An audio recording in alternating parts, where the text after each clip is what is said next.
Ishami ry'umuryango w'abibumbye ryita ku buzima OMS rigaragaza ko imiti ikoreshwa ku isi ingana n'10% ibitujuje ubuziranenge. OMS igaragaza ko umugabane wa Afrika ari ukomerewe cyane n'iki kibazo kuko imiti ikoreshwa mu bihugu by'uyu mugabane 30% byayo ibitujuje ubuziranenge, ndetse ngo mu bihugu bidafite inzego zikomeye zigenzura imiti usanga itujuje ubuziranenge ihakoreshwa igera kuri 60% kuzamura. Rahisen Senihaj uyobora urugaga nyafurika rw'abakwirakwiza imiti Association de Distribution Pharmaceutique Africaine agaragaza ko guhangana n'icuruzwa ry'imiti itujuje ubuziranenge bisaba ubufatanye bw'ibihugu mu kubahiriza amategeko. Je viens de vous dire, même à l'échelle du monde, il y a toujours un niveau de médicaments sous standard.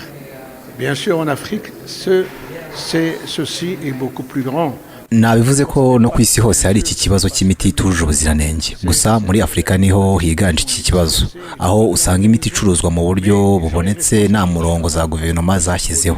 Birumvikana rero ko zifite inshingano zo gukemura iki kibazo kuko iyo miti itujuje ubuziranenge inyura ku mipaka, ariko n'amashyirahamwe nk'iri ryacu nayo afite inshingano zo gukora ubuvugizi amategeko akubahirizwa, kuko abo bacuruza imiti itujuje ubuziranenge baba batuvangira mu ihiganwa ry'ubucuruzi. Muri make Abanyafrika nibo bagomba gufata iya mbere mu guhangana n'iki kibazo kuko nibo kigereho ingaruka cyane. C'est un grand problème qui intéresse au premier lieu les populations africaines parce que c'est elles qui souffrent de ça.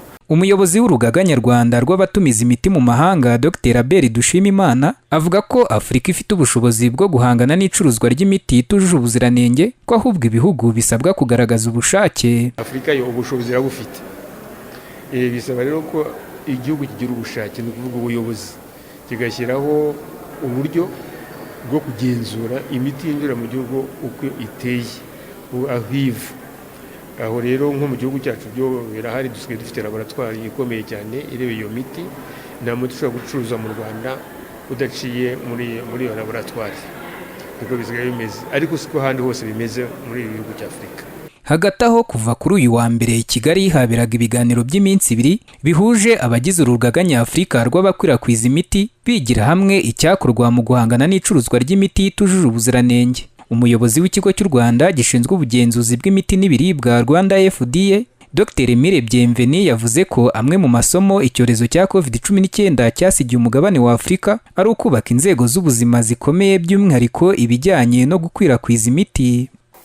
We all know it.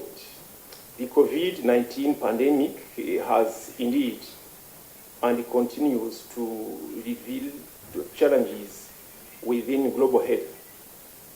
In Africa particularly, the pandemic has highlighted the critical need.